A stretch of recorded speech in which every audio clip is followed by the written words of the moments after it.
bon réveil, merci d'être avec nous sur i24 News. C'est le morning, il est 8h à Tel Aviv et voici ce qu'il faut retenir de l'actualité. 5 jours après le séisme au Népal, la mort d'un 3e Français a été confirmée ce matin par l'Eurofabius. Le bilan général grimpe encore et la violence s'installe dans le pays. L'aide tarde à arriver, les habitants laissés pour compte perdent patience. Le gouvernement a déployé la police anti-émeute. Des soldats français accusés de viol d'enfants en Centrafrique. L'ONU a établi un rapport dévoilé par la presse britannique sur ces abus sexuels de mineurs en échange d'argent ou de nourriture. En Israël, la date butoir approche. Il reste une semaine à Benyamin Netanyahou pour former sa coalition. Les premiers accords sont en train d'être signés et donnent le ton des priorités de ce gouvernement à droite toute. Et puis rarement un changement de nom aura fait tant de bruit. L'UMP, qui souhaite tourner la page des affaires, des guerres intestines et des échecs politiques, devrait être rebaptisé les Républicains. Un choix qui crée la polémique. On se pose également la question du rebranding politique, efficace ou poudre aux yeux. Enfin, bienvenue au Liberland, nouvel État européen. Il ne fait que 7 km², se trouve entre la Serbie et la Croatie. Son président s'est autoproclamé et cette nouvelle nation offre surtout des avantages fiscaux. Le détail en fin d'édition.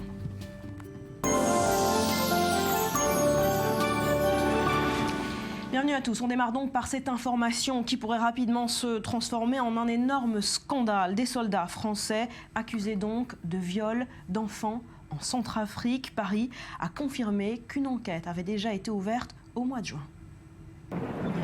Des soldats français accusés de viol sur des enfants en Centrafrique. Les faits se seraient déroulés entre décembre 2013 et juin 2014. Ils se seraient produits près de l'aéroport de Mpoko à Bangui où se trouvaient de nombreux réfugiés. Au printemps 2014, l'ONU ouvre une enquête et recueille des témoignages. Il retrace des faits qui auraient été commis sur une dizaine d'enfants âgés de 8 à 15 ans. Anders Kompass, le responsable de l'ONU qui a transmis en juillet le rapport d'enquête aux autorités françaises, au mépris des procédures de l'organisation, a depuis été suspendu. Une responsable humanitaire a vu le rapport de l'ONU et parle de témoignages très précis. Les enfants ont témoigné qu'ils avaient faim et qu'ils pensaient pouvoir se procurer de la nourriture auprès des soldats. La réponse des soldats était « si tu fais ça, alors je te donnerai à manger ». Il s'agissait en très grande majorité de soldats français. Les enfants ont identifié 16 soldats violeurs. Dans un communiqué, le ministère de la Défense reconnaît l'extrême gravité des faits et promet de faire toute la vérité. Le ministère de la Justice a de son côté confirmé que le parquet de Paris avait ouvert en juillet 2014 une enquête préliminaire pour viol sur mineurs de moins de 15 ans. Le rapport a été dévoilé hier par un quotidien britannique, mais il semble que le dossier se soit quelque peu enlisé. Oui, alors manque de réaction de l'ONU. Le rapport est longtemps resté secret, donc il a été rédigé à l'été 2014 par une équipe des Nations Unies. Alors les ONG comme Free World, par exemple, demandent d'ailleurs une enquête sur le manque de réaction des États des Nations Unies. Manque de réaction d'autant plus dérangeant que ces dernières années, les Nations Unies ont déjà dû faire face à plusieurs scandales de pédophilie lors d'opérations de maintien de la paix, des affaires de pédophilie qui ont été recensées au Soudan, au Libéria, en Côte d'Ivoire, en RDC, au Liban, en Kosovo, en Bosnie. Alors, s'agit-il d'un scandale de trop pour les casques bleus? Est-ce pour cela que ce rapport est resté lettre morte? Et oui, car c'est un travailleur humanitaire donc de l'ONU en poste à Genève qui a été lassé apparemment par ce manque de volonté de l'organisation et qui a diffusé le rapport. Et notamment directement a saisi les autorités françaises, le ministère de la Justice qui a expliqué que le parquet de Paris avait ouvert une enquête préliminaire à ce sujet le jour même où le dossier lui a été transmis, c'était en juillet 2014 donc, mais là aussi, discrétion absolue et on comprend bien pourquoi le rapport accuse particulièrement les soldats français. Alors la réaction de l'armée française, elle a ouvert une enquête interne mais affirme déjà, ou plutôt se défend, il ne s'agirait pas de quelque chose de systématique mais de cas isolés. Quant aux conséquences sur la mission française en Centrafrique, la révélation de ces viols pourrait rendre bien sûr plus difficile, plus délicate la mission de la France en Centrafrique où 1000 soldats français sont toujours stationnés. Merci Betsabé. François Hollande veut donner plus de moyens à l'armée française. Le président l'a annoncé hier en personne, une hausse du budget de la défense de près de 4 milliards d'euros d'ici à 2019. L'Élysée confirme ainsi une de ses priorités, faire face à la montée de la menace terroriste dans le monde, mais également sur le territoire national. Le dilemme était crucial, impératif sécuritaire contre nécessité budgétaire. Le président a désormais tranché. La sécurité et la protection sont des principes qui ne se négocient pas, a-t-il déclaré. Une rallonge conséquente a donc été allouée au ministère de la Défense. Elle sera actée dans un projet de loi. La loi de programmation actualisée sera présentée au Conseil des ministres du 20 mai. Elle prévoira de dégager 3,8 milliards de crédits supplémentaires sur ces 4 années. C'est un effort important. C'est même un effort considérable. Conséquence de cette rallonge, sur les 34 000 suppressions envisagées initialement, 18 500 postes seront sauvés, soit plus de la moitié. L'opération antiterroriste, rebaptisée Sentinelle, sera donc pérennisée, avec 7 000 militaires qui continueront à être mobilisés en France. Pour financer tout cela, puisqu'aucune hausse d'impôts n'est envisagée selon François Hollande, le ministère des Finances fera crédit au ministère de la Défense. 31,4 milliards, comme je m'y étais engagé, sont sanctuarisés et ce seront des crédits budgétaires, sans aucun appel à des ressources extérieures, des ressources exceptionnelles. C'est-à-dire que le ministère de la Défense est sûr de pouvoir disposer de ces crédits dans l'année 2015. Cette augmentation du budget de la défense visera les dépenses en personnel et en équipement, ce dont l'armée française a besoin pour faire face aux nouveaux défis posés par la menace terroriste. François Hollande a également évoqué la nécessité de renforcer plusieurs axes, la cyberdéfense, l'aéronautique et le renseignement notamment. Léa, on vient de le voir, François Hollande a tenu à annoncer lui-même cette rallonge budgétaire. Exactement, François Hollande a une nouvelle fois endossé son costume de chef d'État et de chef des armées pour annoncer cette rallonge budgétaire allouée au ministère de la Défense. Alors la rhétorique est simple, la sécurité et la protection, ça ne se négocie pas. Cet arbitrage présidentiel était plus qu'attendu car depuis plusieurs semaines, les relations étaient tendues entre le ministère de la Défense et celui des Finances, même si l'Élysée refusait de parler de guerre, Le Drian, sapin. Alors la défense demandait 8 milliards d'euros, finalement 4 milliards ont été alloués. Alors comment va être financée cette rallonge de 4 milliards ? Alors au départ, on avait parlé de sociétés de projets pour combler le manque à gagner dans le budget du ministère de la Défense, estimé à environ 2,3 milliards d'euros.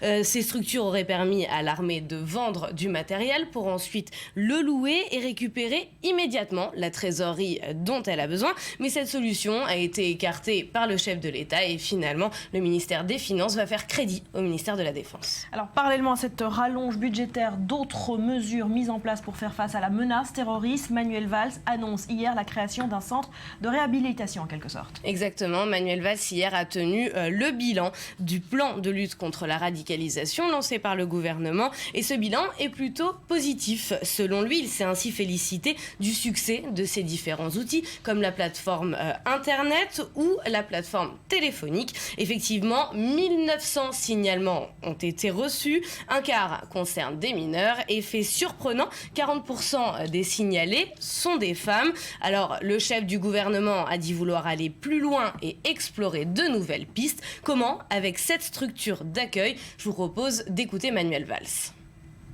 Une structure sera créée d'ici la fin de l'année afin de prendre en charge, sur la base du volontariat, des jeunes de retour de zones de conflit et ne faisant pas, bien sûr, l'objet de poursuites judiciaires.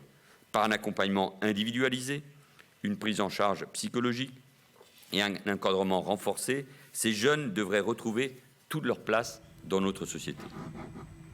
Alors cette initiative existe déjà au Danemark ou en Arabie Saoudite par exemple. Alors certains députés et sénateurs ont déjà réagi. Ils se sont félicités pour la plupart de cette annonce. Alors la présidente de la commission d'enquête sur les filières djihadistes, Nathalie Goulet, a elle pointé la nécessité d'y mettre les moyens financiers et humains nécessaires pour que cette initiative réussisse. Elle propose un regroupement des associations et des structures qui travaillent de façon isolée, dit-elle, et un chiffre pour conclure, plus de 1600 Français sont recensés pour leur implication dans les filières terroristes.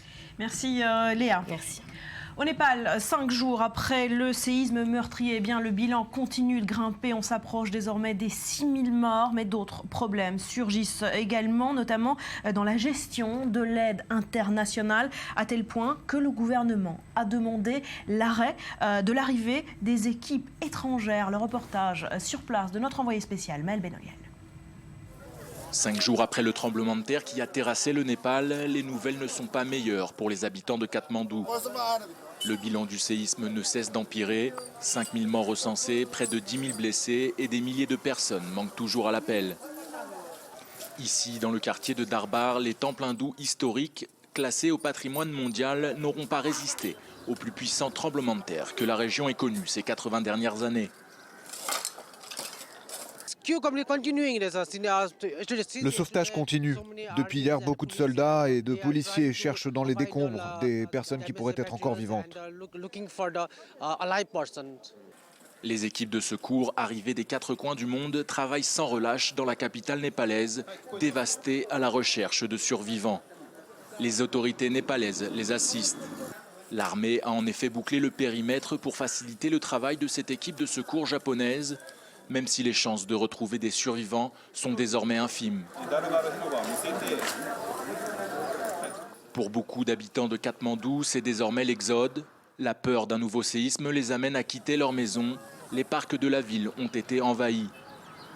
Ici, celui du centre-ville de Tudikel s'est transformé en véritable camp de réfugiés. Certains touristes leur emboîtent le pas. Ici, on dort dans un espèce de camp de réfugiés où des milliers d'habitants de Katmandou dorment aussi. Et on se sent un peu plus safe, et vu que notre hôtel a plein de craquures partout, c'est pas évident de dormir à l'intérieur. Donc pour la santé psychologique, on va dire, il est préférable de dormir dehors maintenant. Les conditions sont presque déplorables, et les toilettes, n'en parlons pas, c'est une catastrophe. Pour se laver, c'est pas évident non plus, mais on se débrouille, quoi. Après, on est tous dans la même galère et on se serre les coudes et on s'entraide tous. Le soir venu, certains habitants préfèrent tout simplement dormir dans la rue, en famille, au pied de leur maison.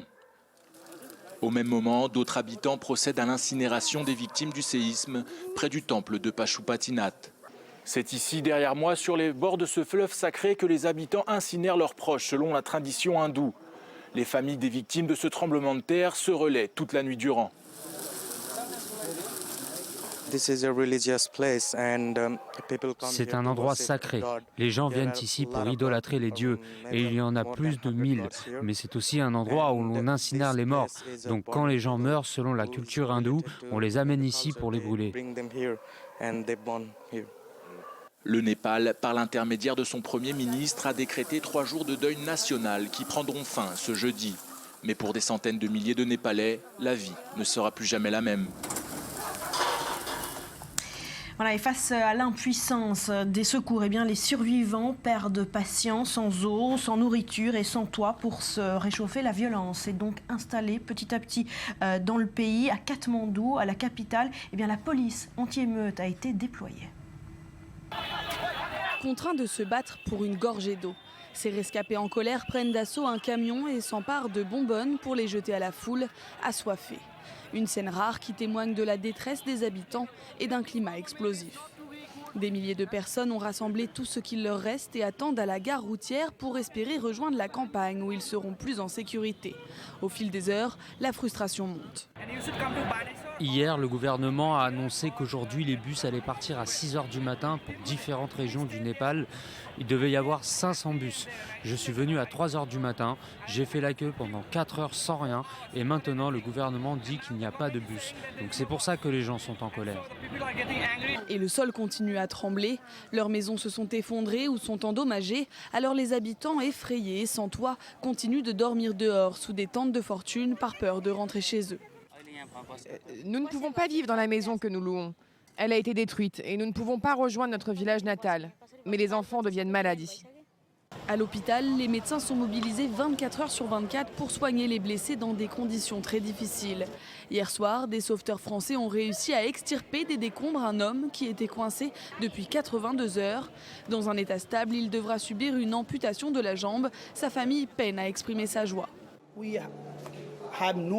D'abord, nous l'avons rencontré et nous étions si heureux. Il n'y a pas d'explication, pas de mots pour décrire ça. Enseveli sous les ruines, le jeune homme avait réussi à appeler son beau-frère avec son téléphone portable et avait été contraint de boire son urine pour survivre. Mais les chances de retrouver d'autres survivants s'amenuisent d'heure en heure et les morgues arrivent à saturation. Aux États-Unis, la ville de Baltimore a retrouvé un semblant de calme ces dernières heures grâce à un couvre-feu nocturne imposé depuis le début de la semaine après plusieurs jours de violence. Mais vous le voyez sur ces images, les manifestations se sont étendues depuis hier à d'autres villes du pays. New York, Washington, Boston. La colère contre la violence policière anti-noire prend donc de l'ampleur. On vous retrouve à New York, David Benaïm. C'est une affaire qui commence à prendre une ampleur nationale.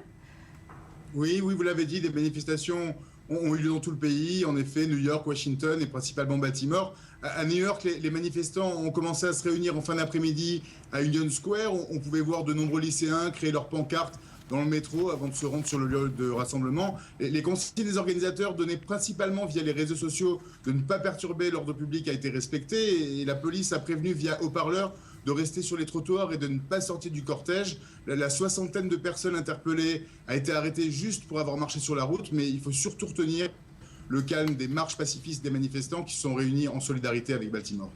Et à Baltimore même, quelle est la situation cette nuit, David? Est-ce que la violence a été contenue? Oui, tout à fait. Le calme est revenu depuis 2 jours maintenant. Les différentes associations locales, la police, les politiques ont travaillé ensemble pour faire en sorte que les manifestations d'aujourd'hui se déroulent sans incident. L'une des images étonnantes de la journée fut celle du match de baseball, qui est un sport très populaire ici, entre les Orioles et les White Sox, qui s'est joué sans public pour éviter tout mouvement de masse au cœur de la ville. Donc ce soir, couvre-feu respecté. Depuis 22h, les rues de la ville sont vides. On peut même constater une présence policière moindre que la veille. Est-ce qu'on s'attend dans les heures qui viennent à une réaction officielle de Barack Obama face à ces manifestations qui commencent à s'étendre à l'ensemble du pays ?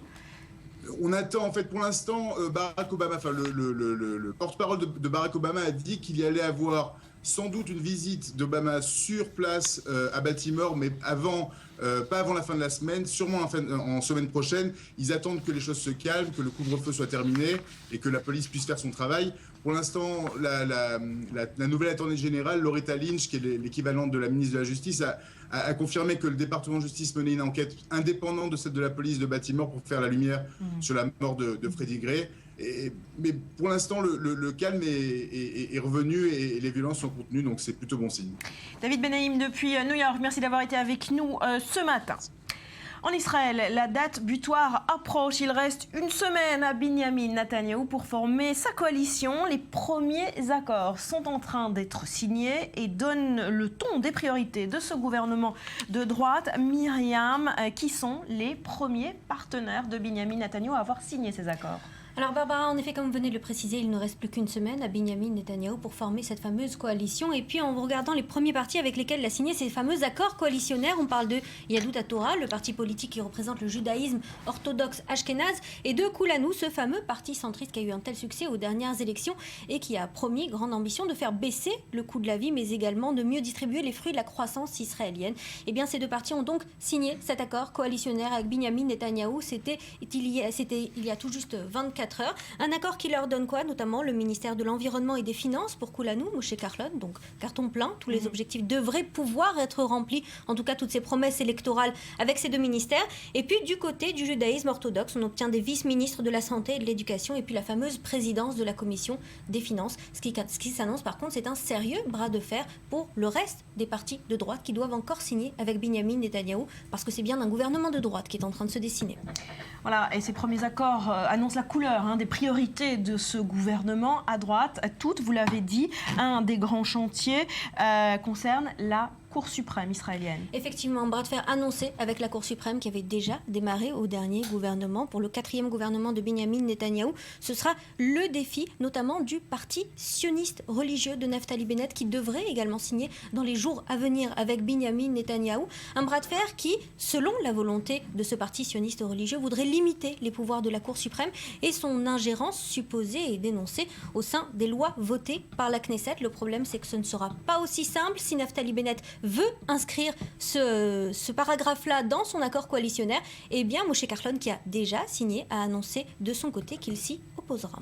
Alors on l'a dit, l'heure avance, il reste une semaine à Binyamin Netanyahou pour sceller ces accords. Est-ce qu'il y a encore un risque aujourd'hui qu'il n'y arrive pas ? Il y a toujours un risque qu'il n'y arrive pas. En tout cas, ce qui est certain, c'est ce que ces potentiels prochains membres de la coalition veulent faire croire aujourd'hui aux médias. Avigdor Lieberman hausse le ton. On entend également la même chose du côté du parti séfarade, orthodoxe, de chasse. Chacun a des demandes très affirmées qui vont parfois contre ce qui a déjà été signé comme accord coalitionnaire. Et donc, il faudra voir dans les 5 jours à venir, même s'il y a une majorité de chances pour que ce gouvernement existe et qu'il soit bien à droite.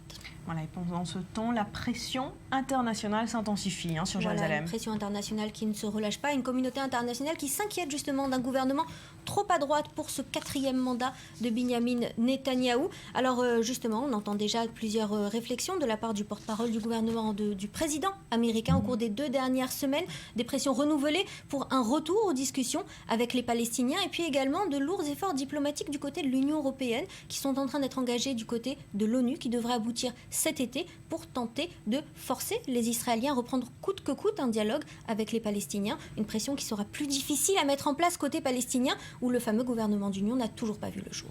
Voilà, une pression qui va s'accentuer dans une semaine, une fois que le gouvernement sera formé probablement. Merci beaucoup Myriam. Retour en France avec cet aveu du dessinateur Luz, à qui l'on doit la une des survivants de Charlie Hebdo, on s'en souvient évidemment. Il déclare à l'occasion de la sortie de son livre, de sa BD, qu'il ne dessinera plus jamais Mahomet. Betsabé, c'est une interview provoque qu'il a donnée aux Inrocks. Une interview provoque, une interview touchante, j'ai envie de dire. Surtout, il raconte l'après, en fait, la guerre psychologique qu'il a menée. On rappelle que Luz est un dessinateur qui a perdu son meilleur ami, Charb, il a perdu son mentor, Cabu. Là où il aurait dû avoir des rires, dans la rédaction de Charlie Hebdo, donc, le silence et un rouge incandescent qui hanteront ses pensées pour longtemps, écrit les Inrocks. Le premier numéro de Charlie Hebdo après l'attentat, une béquille, explique-t-il. Il n'avait pas envie de dessiner, mais ça a été acté collectivement. D'ailleurs, le numéro des survivants, comme vous l'avez vous-même dit, quel nom à la con, dit-il, entre eux, ils appellent ça le numéro vert. Le numéro du même acabit que ses précédents. On rappelle la couverture que vous voyez sur vos écrans, une caricature de Mahomet qui tient une pancarte « Je suis Charlie » et le surtitre « Tout est pardonné ». Mais Mahomet, vous l'avez dit, n'inspire plus Luz comme avant. Je ne dessinerai plus le personnage de Mahomet, il ne m'intéresse plus, je m'en suis lassé, tout comme celui de Sarkozy. Je ne vais pas passer ma vie à les dessiner, car c'est quelqu'un d'autre que Luz a le besoin irrépressible de griffonner. C'est un petit bonhomme sidéré que vous voyez sur la couverture de cet album, Catharsis, qui va sortir le 21 mai dans les librairies à Paris. Toujours le même personnage, ce personnage qui a vu quelque chose qu'il ne voulait pas voir, explique le dessinateur. Pour avancer, il fallait que je raconte l'histoire de ce bonhomme et cela ne pouvait pas être dans Charlie, c'est ce qu'il confie. Alors, est-ce que ça veut dire que les terroristes ont gagné, comme l'avait déclaré Philippe Val, on s'en souvient, l'ancien patron de Charlie Hebdo, peu après l'attentat. Luz rétorque avoir sauté au plafond. En entendant ça, les terroristes n'ont pas gagné, ils auront gagné si la France entière continue d'avoir peur, conclut-il, en estimant qu'il s'agit, je cite, du ressort du FN, du Front National. Ouais, c'est la question que je pose à Michel Kishka. Merci d'être avec nous. Vous êtes dessinateur de presse israélien, vous faites partie des cartoonistes for peace. Luz qui annonce qu'il ne dessinera plus Mahomet, c'est la victoire des terroristes ? Absolument pas. Moi, je pense qu'il faut écouter ce qu'il dit avec énormément d'attention. Vous savez, quand on parle de la liberté d'expression, cette même liberté qu'il s'est octroyée, quand il le voulait, de dessiner Mahomet, qui n'est pas la cible préférée et de prédilection de Luz, ni de Charlie Hebdo d'ailleurs, parce qu'on a accusé Charlie Hebdo d'être anti-religieux d'une manière générale, avec un espèce de laïcisme combattant et militant. C'est pas vrai.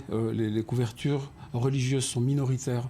Les couvertures majoritaires sont les couvertures qui étaient Sarkozy, Hollande, le Front National. Oui. C'est la politique française surtout. Et je pense que dans la même mesure où il avait le droit, où il s'octroyait le droit de le dessiner quand il le jugeait nécessaire, notamment avant l'incendie des locaux et après l'incendie des locaux en 2011, on se souvient, il a le droit de ne pas le dessiner. Et je pense qu'il faut aussi comprendre qu'il y a une arme aux mains des dessinateurs, c'est le droit du non-dessin. Quand on ne dessine pas un personnage, qu'il soit politique ou autre, on dit quelque part que c'est un personnage insignifiant, que c'est un personnage qui ne mérite pas d'être dessiné, et quelque part même, vous savez, on dit que même une mauvaise publicité, c'est encore une publicité. Oui. Donc finalement, C'est une prise de position. C'est une prise de position très courageuse, moi je trouve. Alors revenons sur ce qu'il dit. Mahomet ne m'intéresse plus, je m'en suis lassé, tout comme Sarkozy, je ne vais pas passer ma vie à les dessiner. C'est une réaction post-traumatique également. Absolument. Absolument. Moi, je pense qu'il faut essayer de se mettre un peu dans la peau de toute l'équipe. Ouais. Je pense On que sent un Luce très en colère, encore désemparé. C'est un post-trauma qui va durer des années. Ouais. Qui va durer des années. Comme le disait si bien Isabelle, c'est vrai, c'était et son meilleur ami, Charb, et Cabu, son mentor. Mais moi, disons, je parle au nom de toute la presse satirique du monde. Ouais. Et je pense qu'il faut soutenir la presse satirique, où qu'elle soit. Vous savez que, par exemple, Charlie Hebdo est censé recevoir un prix par l'organisme PEN, qui est une société littéraire aux États-Unis, le 5 mai, pour son courage dans la défense de la liberté d'expression. Et il y a débat à l'intérieur même du comité de cette société, où 6 personnes sur 60 se dissocient de cette récompense. Alors parlons-en de cette affaire, de ce boycott au sein de cette société littéraire américaine. Ceux qui la boycottent, ceux qui boycottent ce prix, avancent comme argument que Charlie, c'est l'intolérance religieuse et culturelle, que, comme vous l'avez dit, c'est une vision laïque forcée et forcenée. Vous comprenez que cette culture, cette sensibilité française soit incomprise, notamment aux États-Unis? On s'en est bien rendu compte après l'affaire, après les assassinats du 7, 8 et 9 janvier, que la démocratie américaine et la démocratie française, à ce niveau-là, n'étaient pas du tout au même diapason. Qu'il y a une grande incompréhension aux États-Unis de ce qu'est la République laïque française. La République américaine est beaucoup plus impliqués dans la religiosité. On peut dire quand même que le pouvoir Bush, c'était tous des évangélistes. Il y a quelque chose que les Américains ne comprennent pas sur ce qui se passe en France et dans d'autres pays d'Europe. Et ça s'exprime à travers ces personnes. Et je trouve que la parole la plus juste a été Salman Rushdie, qui lui-même a été primé et aussi président de cet organisme PEN, et qui a dit que le fait que des personnes se dissocient alors qu'il récompense justement le courage dans la liberté d'expression, c'est la fin de la raison d'être de cet organisme, et c'est une parole très forte, je trouve. Merci Michel Kichka d'avoir été avec nous ce matin. À suivre, rarement un changement de nom aura fait tant de bruit. L'UMP souhaite tourner la page des affaires notamment et change donc de nom. Il devrait être rebaptisé Les Républicains, un choix qui crée la polémique. On se pose également la question du rebranding politique. Efficace ou poudre aux yeux? On ouvre les débats juste après un nouveau journal. Ce sera dans 2 petites minutes. Présenté ce matin, ce nouveau journal par Sarah Gaudron. Restez avec nous.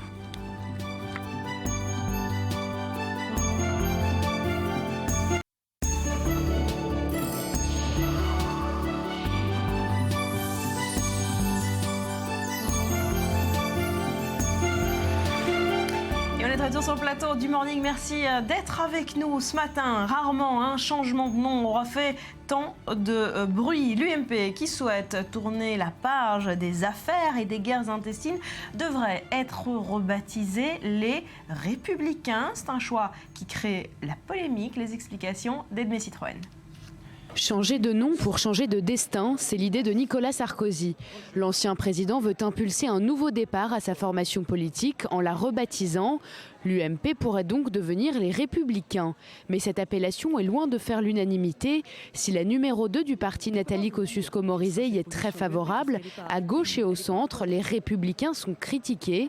Car pour certains adversaires du parti, la droite n'a pas à s'octroyer les valeurs de la République. C'est l'avis du patron de l'UDI, Jean-Christophe Lagarde. À gauche, le président socialiste de l'Assemblée nationale, Claude Barthelone, a vivement critiqué le nom envisagé par la droite. Mais en interne aussi, la discorde se ressent. Les ténors de l'UMP, François Fillon et Alain Juppé, ne sont pas favorables à l'appellation. Par ailleurs, Nadine Morano, elle, a proposé une autre alternative, le Rassemblement pour le peuple de France. Pour trancher, un vote des militants pourrait être organisé. Pour l'instant, aucune autre appellation n'est connue. Le nouveau nom de l'UMP sera entériné lors du congrès du parti prévu le 30 mai prochain. Voilà, et on se pose la question du rebranding politique. Est-ce vraiment efficace ou est-ce de la poudre aux yeux? Rudy, ce qu'on constate en tout cas, c'est que ces changements de nom de parti sont plus fréquents, beaucoup plus fréquents même, à droite qu'à gauche, sous la Ve République. Absolument. Ce rebranding politique, effectivement, est quasiment une habitude à droite, alors que le sigle PS a changé une seule fois. Il a remplacé la SFIO en 62. Eh bien, la droite française a, elle, changé 5 fois de nom, et donc 6 si l'UMP devient les Républicains. Donc, on a eu Rassemblement pour la France en 47, UNR en 58, Union des démocrates de la Ve République en 67, Rassemblement pour la République, le fameux RPR en 76, et enfin l'UMP en 2002. Alors à chaque fois, le changement de nom correspond à une page qui se tourne, comme le dit NKM. Alors pour Jean Garing, professeur d'histoire politique à l'université d'Orléans, qui avait été interviewé dans Libération il y a quelques mois, changer de nom dans la tradition, c'est une tradition purement gaulienne d'homme providentiel. En clair,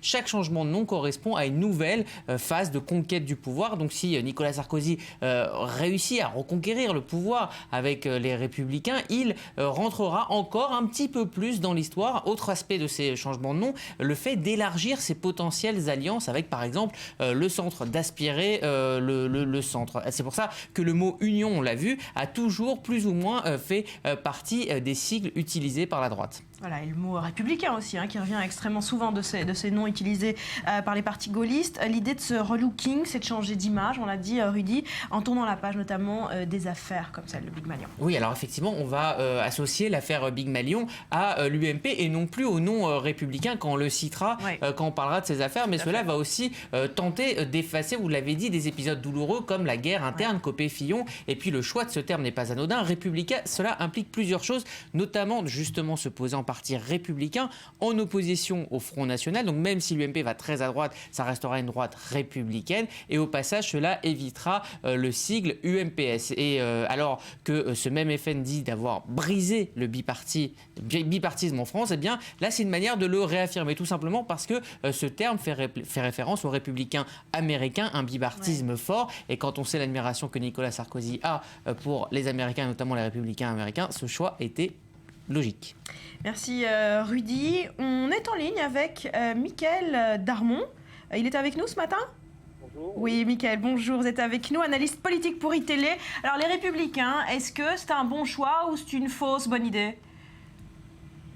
Bon, ça, l'avenir politique le dira. Ce qu'on constate d'abord, c'est que cela peut démarrer dans un scepticisme général de la part des principaux concernés, c'est-à-dire les militants et les sympathisants de droite qui considèrent que ce nom ne leur convient pas, qui serait une grande majorité, comme un sondage pour iTélé l'a récemment montré, souhaiterait donc conserver l'appellation actuelle UMP. Il faut noter également au passage que ces militants ne seront pas, en tout cas pour l'instant, c'est pas le projet, consultés, alors que Nicolas Sarkozy avait dit que dans ce nouveau parti, les militants auront le droit de regard sur tout et s'exprimeront sur tout. Là, on va leur imposer un nom qu'ils n'ont pas envisagé et qui, pour l'instant, ne veulent pas donc adopter. Mais ça, on va voir le processus qui sortira derrière. Ce qui est intéressant par rapport, pour prolonger ce qui a été dit à l'instant, c'est que en fait, Nicolas Sarkozy reconstruit une machine de conquête pour lui, tout simplement, pour l'élection présidentielle. On voit que dans l'ossature du futur parti, la future formation, qui pourrait s'appeler effectivement les Républicains, s'il y a des élections internes, au suffrage interne universel, où tout le monde sera élu, en réalité, ça masque une autre armature, c'est que des secrétaires départementaux seront nommés directement par le président sans même consultation du bureau politique. Donc, est-ce que ce choix, Mickaël Darmon, insinue également finalement que le grand parti de droite est le seul parti républicain et que le PS n'est pas républicain non plus ?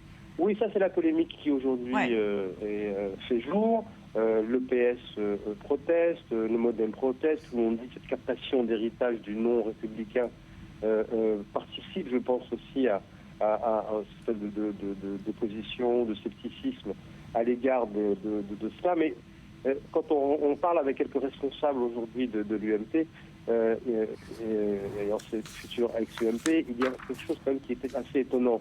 C'est que là, au fond, avec l'existence maintenant de primaires pour désigner le candidat à l'élection présidentielle, peu importe comment s'appelle le parti, en fait, ce parti n'existe plus parce qu'en fait, il va simplement devenir une plateforme d'organisation de primaires.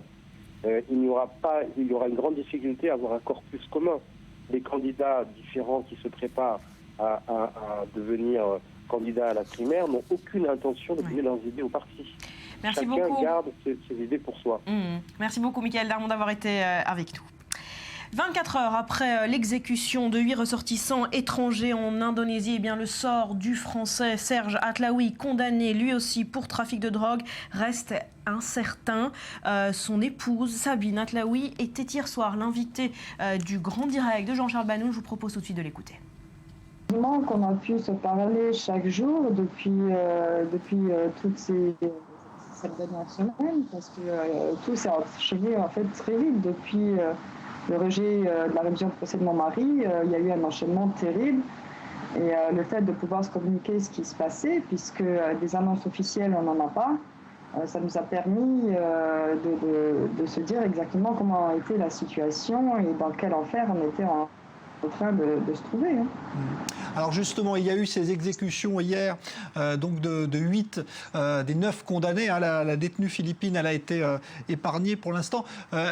Tout cela, évidemment, a dû vous mettre dans une situation de pression extrême? Oui, tout à fait. Du moment qu'il y a eu l'annonce de la préparation des exécutions, ça s'est fait quand même très... la nouvelle nous est tombée dessus, en fait. Et donc, la mise en isolement des condamnés, mon mari, nous, on ne savait absolument pas qui serait retiré de la liste. Donc, mon mari s'est retrouvé 48 heures assis près de la porte de sa cellule, à se demander et à attendre donc qu'on vienne le chercher pour le mettre en isolement aussi, comme son co-détenu qui est passé devant lui le jour même. Donc, ça a été terrible, ça a été une torture et une tension extrême qui l'a mis dans un état complètement traumatisant en fait. C'est traumatisant de devoir rester 48 heures à se dire est-ce qu'ils vont venir me chercher ou pas, il n'y a personne qui vient, pourtant au co-détenu je l'ai vu passer devant moi, ils l'ont pris, il est resté comme ça depuis 48 heures.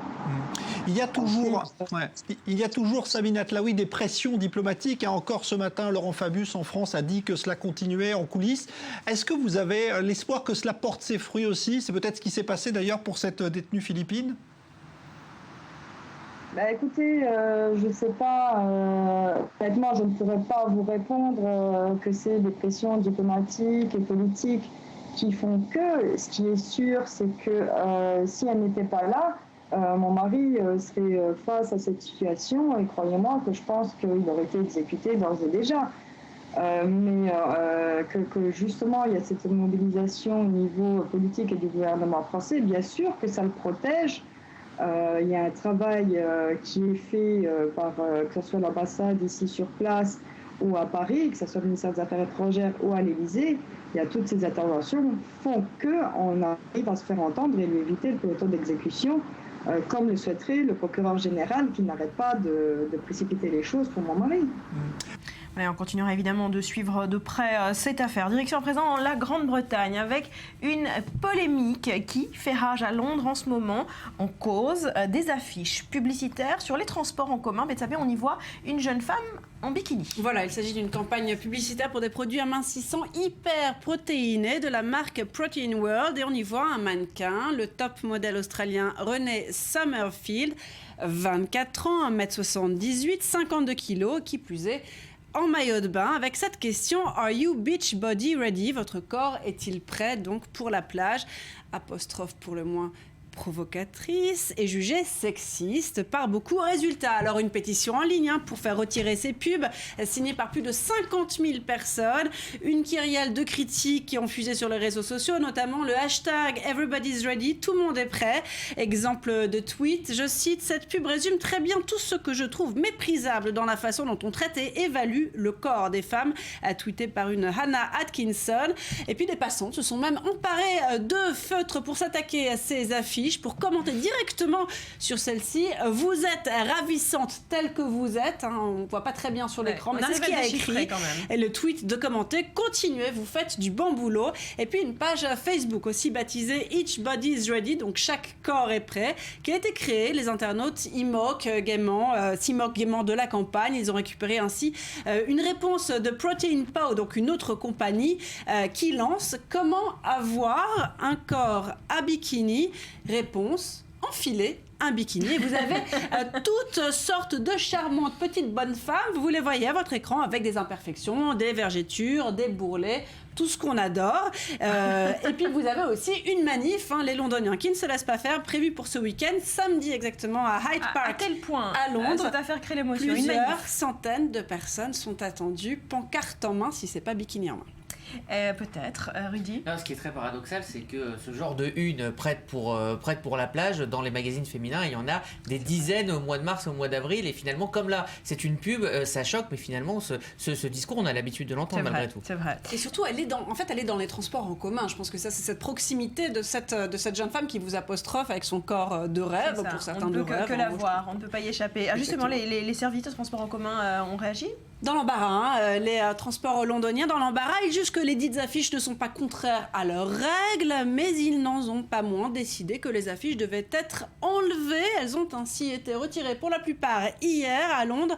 Comprenez avant, bien sûr, que la manif ne prenne place ce samedi, justifiant le geste de les retirer en arguant que le contrat avec la société prenait de toute façon fin. Alors, le directeur général de Protein World, donc la société qui a fait la pub, a comparé les féministes à des terroristes. Voilà la réponse qui va dans le sens du poil. Quant à la principale intéressée, Renée Summerfield, donc plein pot en bikini, elle rétorque « Dire que cette publicité est humiliante pour le corps des femmes est très contradictoire ». Alors, plus d'explications. On va poser la question à une spécialiste. Betsabé, merci. Catherine Grangeard, merci d'être avec nous. Vous êtes psychanalyste, spécialiste de l'obésité. Que vous évoque cette campagne, que vous évoque cette image ? Bonjour. Les principales intéressées, ce sont les femmes. Et ce que cette image nous évoque, c'est quelque chose qui est anti-femme, puisque un corps doit être travaillé avant d'aller à la plage. Les femmes n'ont pas à profiter du soleil, des vagues, etc. Non, elles doivent avaler un produit qui peut-être est dangereux, etc., pour pouvoir aller profiter de la nature. C'est ça qui est incroyable. Et c'est une campagne sexiste parce que ce sont des exigences faites uniquement aux femmes et les hommes peuvent s'afficher comme ils le veulent sur les plages ? Peut-être, oui. Là, c'est très sexiste. C'est une exigence qui est anti-nature, qui est anti allez comme vous êtes.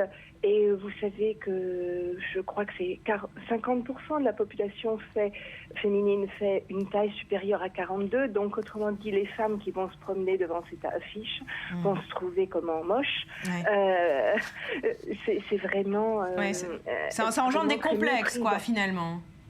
Bien sûr, elles vont être mal dans leur peau et c'est aussi pour ça qu'il y a une réaction très importante, des pétitions, manifestations sur les blogs et pas uniquement des associations féministes. Beaucoup de personnes comme cela disent « mais on se moque de nous ». Merci beaucoup, Catherine Grangeard, d'avoir été avec nous. On ira à la plage telle que nous sommes, Betsabé. Telle que nous sommes, voilà. Et c'est beau, une taille 42. Rudy, je confirme. Vous confirmez. Je confirme. Vous irez à la plage telle que vous êtes. En 42. Rudy est encore plus fan que moi, je précise.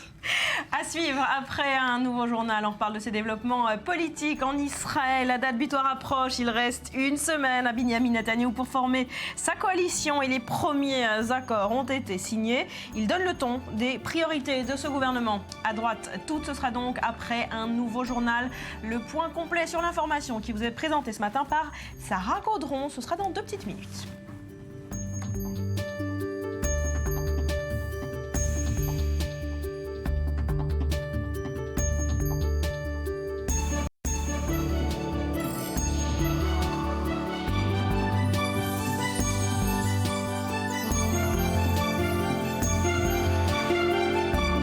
Merci d'être avec nous sur le plateau du Morning. On la surnomme la Top Gun afghane avec son treillis et ses lunettes d'aviateur.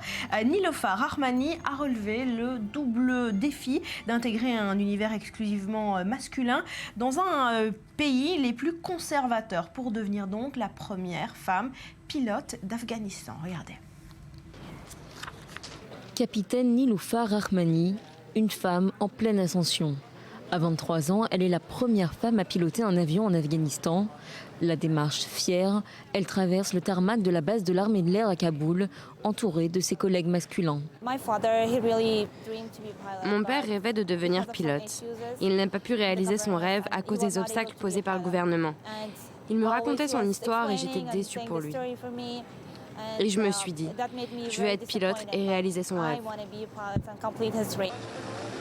Niloufar est également la première aviatrice à rejoindre l'armée afghane depuis la chute des talibans en 2001, bien que plusieurs femmes aient déjà par le passé piloté des hélicoptères. Mais son parcours n'aura pas été sans encombre. J'ai reçu des menaces de ma famille. Je dois faire mes preuves dans tout ce que je fais. Alors quand j'ai enfin réussi, j'ai senti que je pouvais changer l'état d'esprit de la plupart d'entre eux. Depuis une dizaine d'années, le statut des femmes afghanes a considérablement évolué. Les femmes députées sont désormais de plus en plus nombreuses dans ce pays où il y a encore peu de temps, les femmes n'étaient pas autorisées à sortir de chez elles non accompagnées d'un homme. Le destin hors du commun de Niloufar lui a valu le prix international Femmes du courage, décerné par le département d'État américain. Elle avait alors secouru des soldats blessés en mission, bravant l'interdit imposé aux femmes de transporter des morts et des blessés. Je dois être forte, je dois toujours être forte et cacher mes émotions. Même lorsque je transporte des corps, je sais que c'est ce que j'ai voulu et accepté. Niloufar tient à respecter les normes culturelles afghanes sans pour autant perdre de vue son objectif, permettre à d'autres femmes afghanes de suivre son chemin. Alors Julia, l'histoire de Niloufar est exceptionnelle parce qu'en Afghanistan, la situation des femmes reste très très difficile. C'est un rapport alarmant d'Amnesty qui vient d'être publié sur le sujet. Il établit que les figures publiques féminines sont harcelées, agressées et parfois même tuées. Tout à fait, Barbara. Elles sont enseignantes, médecins, policières ou encore journalistes. Et tous les jours, elles risquent leur vie pour aller travailler. Elles bravent les menaces et le harcèlement. Ce sont des héroïnes assez ordinaires, mais qui sont de plus en plus en danger en Afghanistan, notamment du fait du retrait international. En fait, alors certes, il y avait eu des progrès, notamment du fait de la chute des talibans, d'importants progrès. Mais aujourd'hui, on dit que l'Afghanistan, finalement, fonce peut-être un peu dans le mur. C'est ce que confirme ce rapport d'Amnesty International dont vous parliez et qui est sorti mardi. L'ONG s'est entretenue avec plus de 50 défenseurs des droits humains et leurs familles. Bilan, l'Afghanistan tourne aujourd'hui le dos aux militantes des droits de l'homme. Elles subissent plus que jamais des menaces de mort, des agressions sexuelles, voire des assassinats. Alors un nombre croissant de femmes et de filles sont donc victimes d'attaques à la voiture piégée par exemple, à la grenade ou encore de meurtres de membres de leur famille. Et si elles sont principalement prises pour cible par les talibans, nouveauté, elles le sont aussi par des chefs de guerre et des représentants du gouvernement. Quelques exemples, rapidement. En février, une femme politique a perdu la vie dans un attentat contre son véhicule.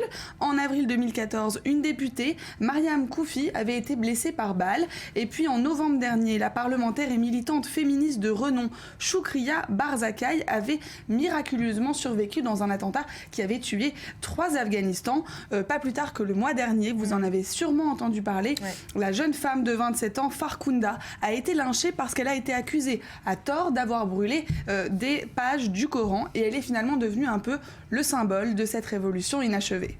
Alors c'est une situation d'autant plus inquiétante qu'en 2009, le pays avait déjà adopté une loi qui visait à éliminer totalement ces violences contre les femmes. Tout à fait, ce texte pénalisait le viol, mais aussi le mariage des enfants, le mariage forcé, l'achat et la vente de femmes. Au total, plus de 17 types de violences qui étaient condamnées. Mais 5 ans plus tard, eh bien, le constat est assez alarmant. Cette législation, finalement, reste rarement mise en œuvre. Alors, plusieurs raisons qui expliquent ça. D'abord parce que les femmes ont souvent du mal à assumer ce genre de choses. Les mentalités et les traditions sont difficiles à changer. Donc, difficile aussi pour ces femmes de dénoncer les choses. Et puis, quand bien même elles le feraient, eh bien, finalement, le gouvernement n'a pas forcément les moyens de mettre en œuvre, eh bien, n'a pas forcément des ressources pour finalement attaquer, etc. et faire des enquêtes. Il manque de moyens pour effectuer leur travail correctement quand ils n'ignorent pas tout simplement ces plaintes. Alors justement, est-ce que le rapport d'Amnesty préconise des mesures? Est-ce qu'il existe des solutions concrètes? Eh bien, oui, le rapport dit que peut-être que la première chose qu'on pourrait faire, finalement, ce serait, pour endiguer ce fléau, en tout cas, d'enquêter sérieusement, parce que sur les 50 cas étudiés par Amnesty, seul un coupable a été condamné. C'est vraiment rien du tout. Et puis, la communauté internationale a également sa part de responsabilité, selon le rapport. Le retrait des troupes étant presque achevé, eh bien, trop de membres de la communauté internationale ont, semble-t-il, hâte, en tout cas, de se décharger de ce pays.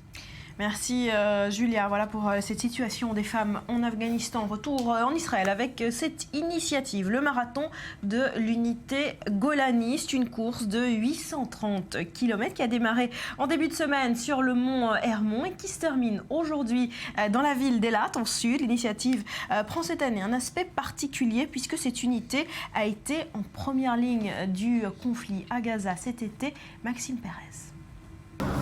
Ces jeunes, ce sont les toutes nouvelles recrues de la brigade d'infanterie Golani. À peine un mois qu'ils ont été appelés sous les drapeaux et les voilà déjà ambassadeurs de l'armée israélienne. Depuis plusieurs jours, ils courent de ville en ville à travers tout Israël. Pas encore d'opération, mais plutôt une mise en condition. Cette course, on l'a placée sous le signe de l'amour d'Israël et celui aussi de la reconnaissance à l'égard des gens qui nous ont soutenus pendant la dernière opération à Gaza, notamment la brigade Golani. Derrière une atmosphère bon enfant, la discipline reste de mise. La brigade Golani doit faire honneur à sa réputation d'unité de dur à cuire. Pour les soldats, l'apprentissage se fait pour l'instant en douceur et le plus important reste la camaraderie. Je sens vraiment qu'on construit une relation vraiment beaucoup plus forte, on est tout le temps ensemble, on court en même temps. On se sent vraiment unis tout au long de cette semaine et ça fait plaisir. Ce jour-là, les jeunes Golani ont rendez-vous à Jérusalem. Dans une ville sous tension, la sécurité est à son maximum. Il faut dire que l'événement attire beaucoup de monde, des amis et proches des soldats notamment. Plusieurs centaines de marathoniens en herbe prennent part à la course, qui s'achève au bout de 10 km dans le quartier de Mamilla, au pied des murailles de Jérusalem. Le monde entier s'étonne qu'après la catastrophe au Népal, nous sommes le seul pays à envoyer des secouristes, à traiter des blessés et des survivants qu'on rapatrie. Mais c'est ici que ça commence à travers ce genre d'événements.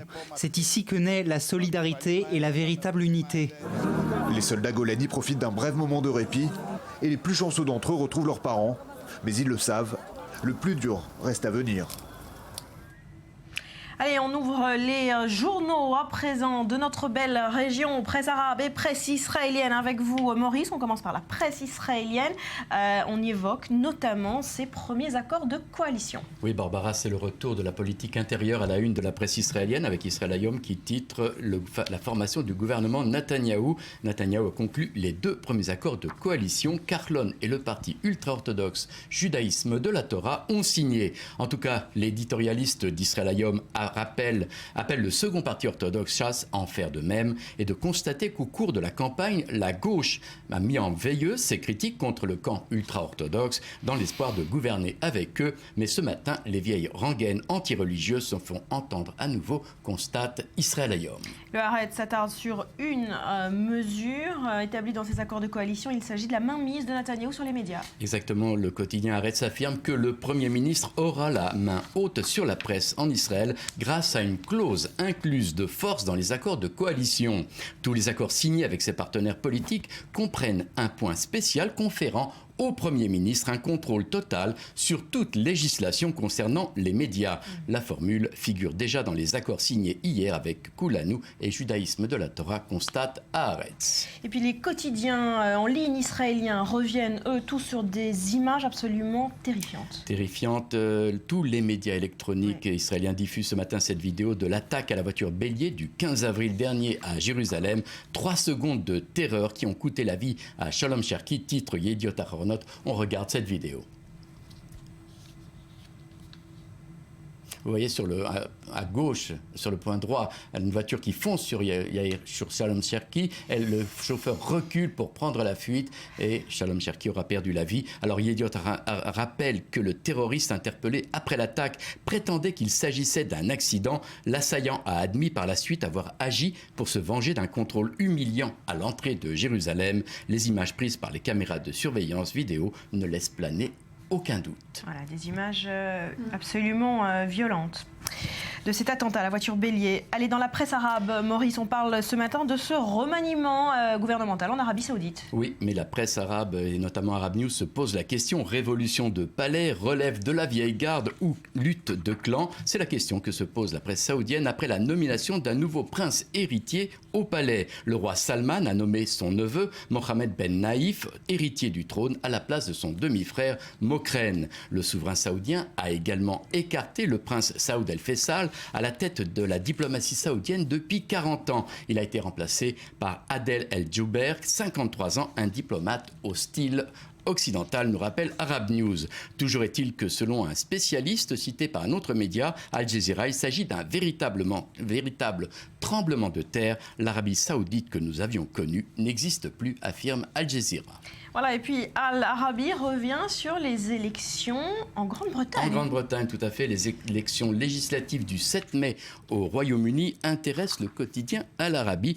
Cameron ou Miliband, qui obtiendra les suffrages des 5% d'électeurs arabes. Il semble que l'implication historique de la Grande-Bretagne au Moyen-Orient et en Afrique du Nord a encore un écho dans les consciences arabes installées au Royaume-Uni, écrit le quotidien Al-Arabi. Mais arrivé au jour du scrutin, il est peu probable qu'il s'agisse d'un facteur décisif. Il est plus probable que la qualité des institutions scolaires et du logement décideront finalement de la couleur du vote des Arabes en Grande-Bretagne. Allez, on finit par un détour par la Turquie. Le Hurriyet titre ce matin sur l'affaire des esclaves sexuels de Yazidis. Exactement, le quotidien turc Hurriyet s'intéresse donc au sort des esclaves sexuels yazidis. Selon le quotidien, le gouvernement kurde verse des rançons à l'État islamique pour libérer des femmes yazidis qui ont été enlevées par les groupes islamistes. Alors selon Hurriyet, une femme yazidi se négocie à $50 sur les marchés locaux. Les djihadistes les revendent ensuite à 2 à 2500 $ aux représentants kurdes, mais les plus jeunes sont aussi les plus chers. Le prix de leur libération peut aller jusqu'à $10 000.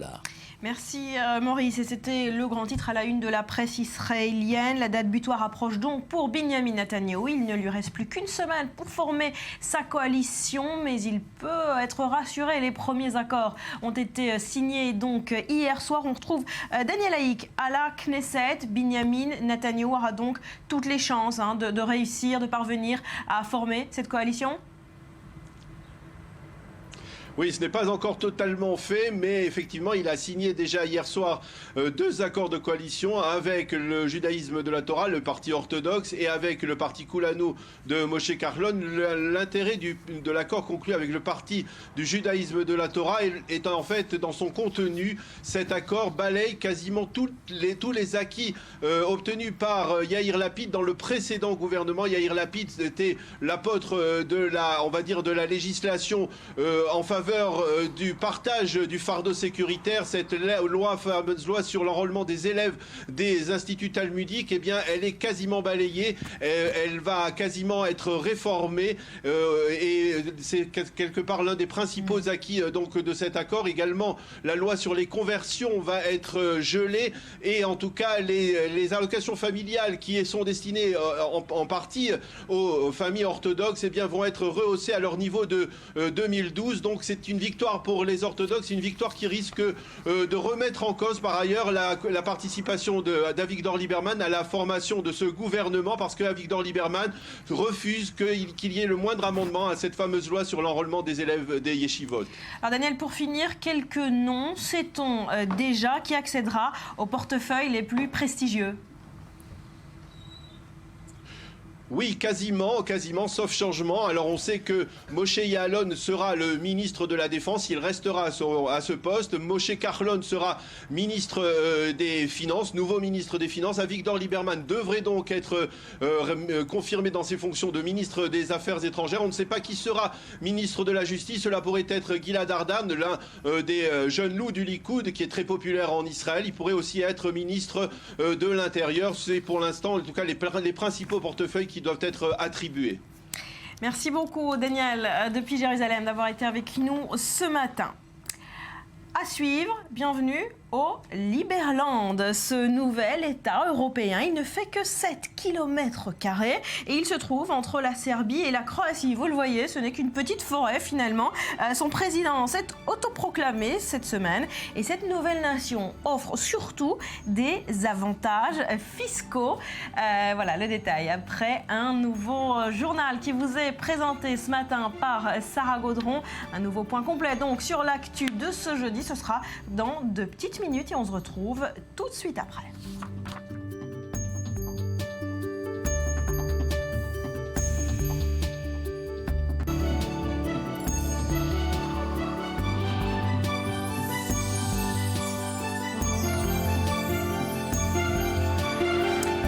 Sur le plateau du Morning, merci d'être avec nous. Un peu de musique à présent, ça s'appelle Let's Dream, rêvons. C'est le titre d'un nouveau clip vidéo réalisé par une nouvelle génération de chanteurs. Alors ils sont venus de Cisjordanie, de Gaza, d'Égypte et même de Macédoine. Ça fait un carton en ce moment sur YouTube. C'est une chanson qui est adressée à la jeunesse palestinienne. David Gombin.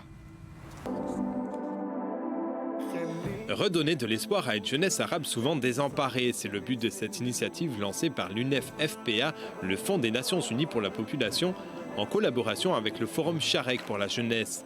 Let's Dream, rêvons, incite les jeunes en général et les Palestiniens en particulier à rêver d'un futur meilleur et surtout à s'impliquer pour la paix. Le clip musical que nous avons produit grâce à l'aide de célébrités internationales et locales évoque les problèmes de la jeunesse et permet d'atteindre les jeunes d'une façon positive et de leur faire comprendre qu'ils ont des rêves et qu'ils peuvent se permettre d'avoir des aspirations. Mobilisés pour ce projet, 5 chanteurs venus d'horizons et de genres musicaux variés. Karim Kamel, acteur et chanteur venu d'Égypte, Mohanad Khalaf de Ramallah en Cisjordanie ou encore Dani Dimitrovska, une star dans son pays, la Macédoine. Pour la chanteuse palestinienne Noura Aboumadi, ce titre représente bien plus qu'une simple chanson, le message est primordial. L'idée de ce clip était très belle et importante. C'est le slogan « Rêvons ». Ça montre que nous tous, en tant qu'Arabes, en tant que jeunesse palestinienne, et peu importe notre nationalité, nous sommes persuadés que nous devrions tous être déterminés, ambitieux et surtout ne jamais cesser de rêver. Des plans somptueux, un montage digne de ce nom, une production semblable au clip des stars américaines. Une chose est sûre, le Fonds des Nations Unies pour la Population n'a pas lésiné sur les moyens pour faire de ce projet une réussite, et ce, malgré des obstacles. Parfois, nous avons eu des difficultés à rentrer à Jérusalem. Il était compliqué pour certains chanteurs de rentrer à Gaza. On a aussi eu des difficultés à présenter notre idée de façon professionnelle, en prenant en compte les choses techniques avec lesquelles nous n'étions pas vraiment familiers. Malgré les efforts et la bonne volonté de cette équipe, le message parviendra-t-il à être entendu ? Quelques jours après son lancement en grande pompe dans un cinéma de Ramallah, le nombre de vues reste très modeste. À l'heure où la jeunesse du Moyen-Orient se radicalise à un rythme effréné, la haine semble malheureusement primer sur l'espoir. Bienvenue au Liberland, cette micronation, sans doute le plus petit État au monde, Rudy. Oui, 7 km², c'est petit, et si petit soit-il, qui dit État dit hymne. Alors je ne vais pas vous demander de vous lever pour des questions techniques, mais juste de mettre Barbara, Laetitia la main sur le cœur, car on va écouter, le cœur c'est à gauche, et on va donc écouter l'hymne du Liberland.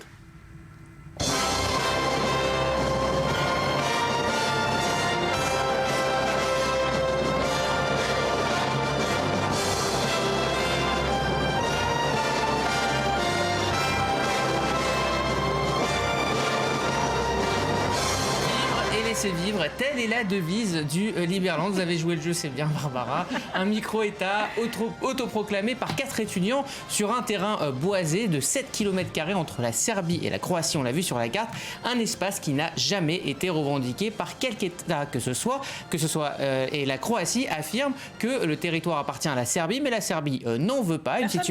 C'est une situation qui dure déjà depuis 24 ans. Ah, donc c'est un micro-État qui ressemble à s'y méprendre à une création de paradis fiscal, étant donné que dans la Constitution que voici, ça c'est le projet de Constitution, il est stipulé que le Liberland sera, je cite, une société où les honnêtes citoyens peuvent prospérer sans loi, règlement ni impôt, d'État inefficace et contraignant avant de vous Honnête, on souligne quand même. Alors oui, il faut absolument être honnête, mais ça vous allez le voir parce qu'on ne peut pas être citoyen avec par exemple un casier judiciaire. Alors avant de vous embarquer dans une petite visite du Liberland, je vous propose d'écouter le président autoproclamé Vid Jedlička.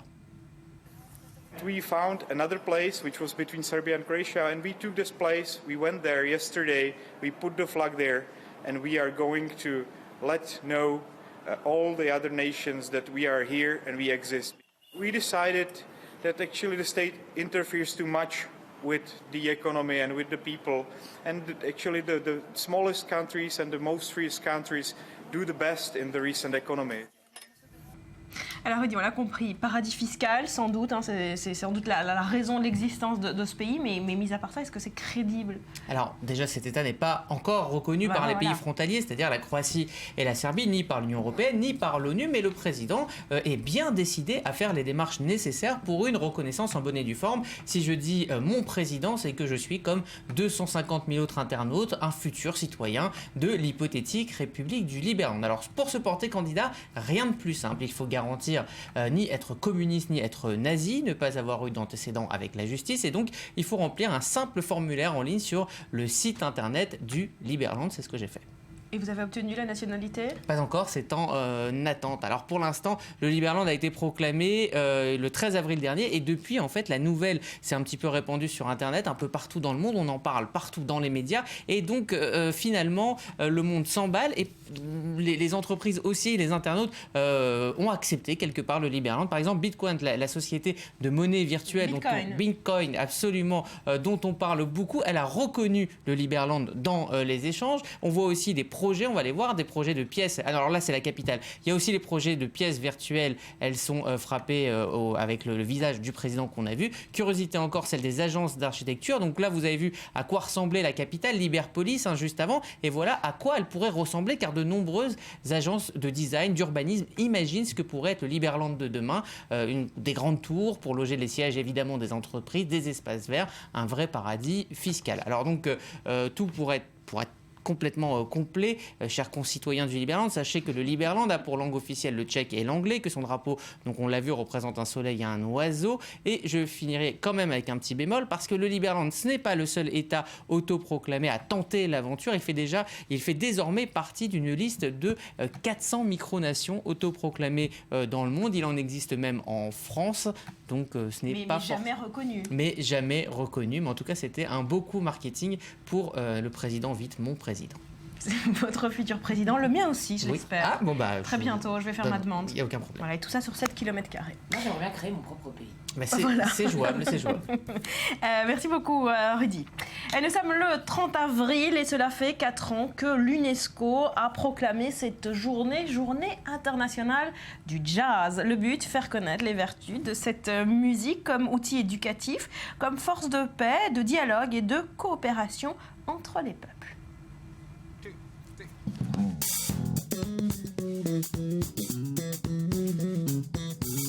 Un son métallique, agressif, une signature unique. Pour beaucoup, Marcus Miller est à la basse, ce que Miles Davis était à la trompette. Avec Aphrodisia, son dernier album, le musicien afro-américain revient sur les sources du jazz, l'esclavagisme. Cette inspiration, il l'a puisée au Sénégal pendant une visite sur l'île de Gorée.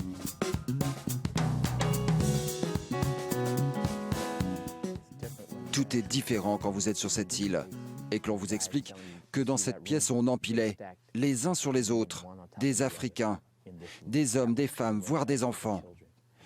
Tout est différent quand vous voyez cette porte donnant sur la mer, car au bout d'un certain temps, après avoir compté les prisonniers, ils les faisaient passer par cette porte pour les envoyer sur des navires vers l'Amérique. Ils l'ont donc surnommée la porte du voyage sans retour. L'Afrique et le jazz trouvent aussi un écho dans l'actualité.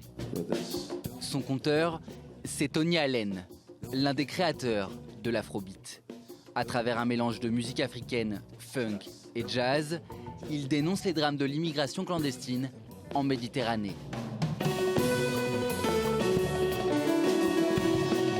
Avec cette chanson, le Nigérian implore ses frères africains de ne pas tenter la traversée vers l'Europe. I'm just advising those ones that risking their lives to want to come to this part of the world. Je veux juste les prévenir, parce qu'ils risquent leur vie pour venir dans cette partie du monde. Ils pensent qu'ils rouleront sur l'or, ici, et pour eux c'est un rêve. Mais je les préviens, ce rêve est un mirage. It's completely zero.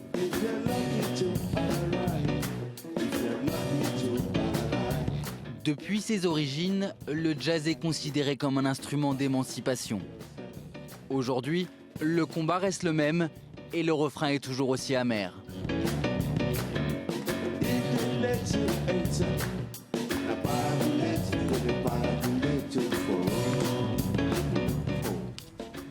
Allez, on continue d'aborder le jazz, mais cette fois au cinéma. Laetitia, c'est un thème prisé par beaucoup de réalisateurs, finalement. Oui, par les plus grands cinéastes. Disons que le jazz et le cinéma sont nés à peu près à la même époque, fin du 19e siècle, début du 20e, et ils sont tous les deux trouvés une terre d'élection aux États-Unis. D'ailleurs, le premier film qui bascule, qui fait le basculement entre l'ère du muet et l'ère du parlant, c'était en 1927, et ça s'appelait Le Chanteur de jazz. Donc, comme on le disait tout à l'heure, les plus grands noms de la réalisation se sont tous mis au jazz dans leurs films. Ils sont tous fanats de jazz dans la vie et ils ont tous plus ou moins inclus donc cette musique dans leur œuvre. Quand je parle de noms connus, on peut bien évidemment, avant tout le monde, mentionner Woody Allen, qui a choisi d'ailleurs son prénom en hommage à Woody Herman. On redécouvre beaucoup de standards, de Cole Porter à George et Ira Gershwin, musicien lui-même. Il n'aime que le jazz mainstream. Woody Allen, d'ailleurs, il va en 2000 aller très loin avec ce film Accords et désaccords qu'il tourne comme une sorte de documentaire sur la vie d'un guitariste fictif, Emmett Ray, dont l'idole est Django Reinhardt, un étonnant portrait imaginaire. C'est une sorte de faux biopic, pourtant très réel, avec Sean Penn dans le rôle principal.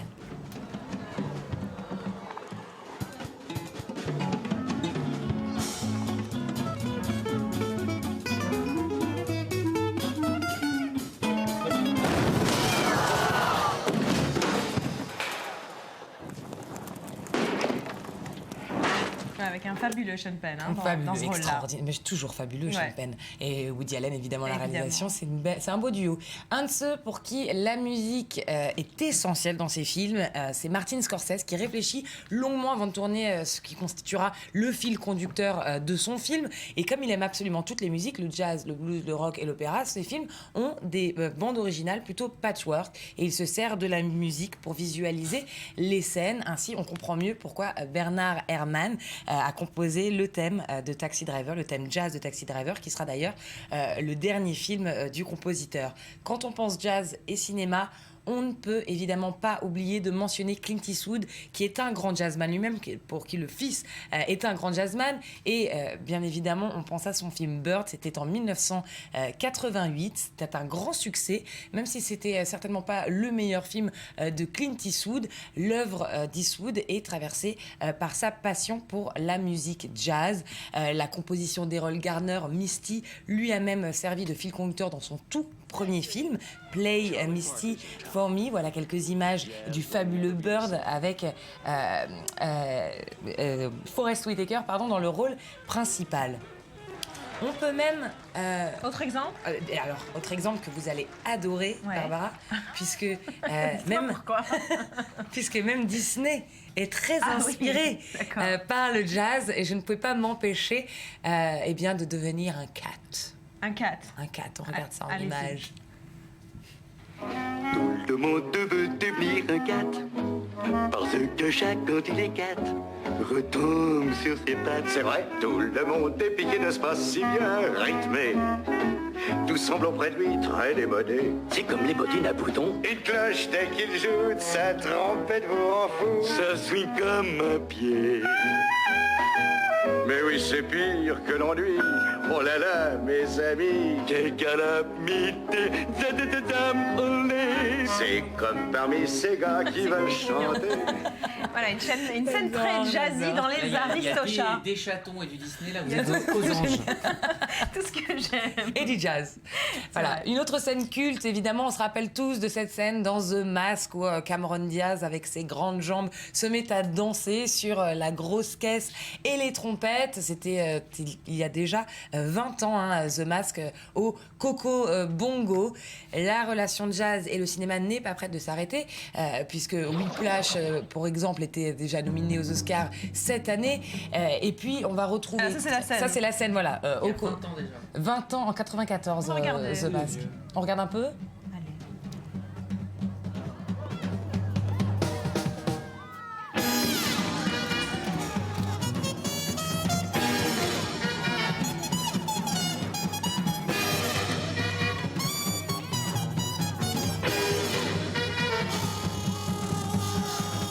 Magnifique, Cameron Diaz. Voilà, Cameron Diaz. Et donc 20 ans plus tard, le jazz, comme je disais, est toujours d'actualité au cinéma. On va très bientôt retrouver un biopic de Chet Baker et c'est Ethan Hawke qui a été choisi pour interpréter le jazzman. Il y a deux Chet Baker, celui à la gueule d'ange qui jouait et chantait le langoureux My Funny Valentine. Et puis dans les années 50, on a eu, dans les années 70, pardon, on a eu un Chet Baker un petit peu plus brut de pomme, disons, un petit peu plus un Chet Baker à fleur de peau, un peu plus à fleur de peau. Souffert toute sa vie, effectivement. Et puis, bien voilà, entre les deux, il y a toute l'histoire du jazz qui sera relatée dans ce biopic. On se quitte sur ce Funny Valentine mythique. Merci beaucoup, Laetitia. On se quitte donc en musique. Funny Valentine, Chet Baker. Merci d'avoir été avec nous. Je vous souhaite de passer une très belle journée. Portez-vous bien. Your looks are laughable, unphotographed.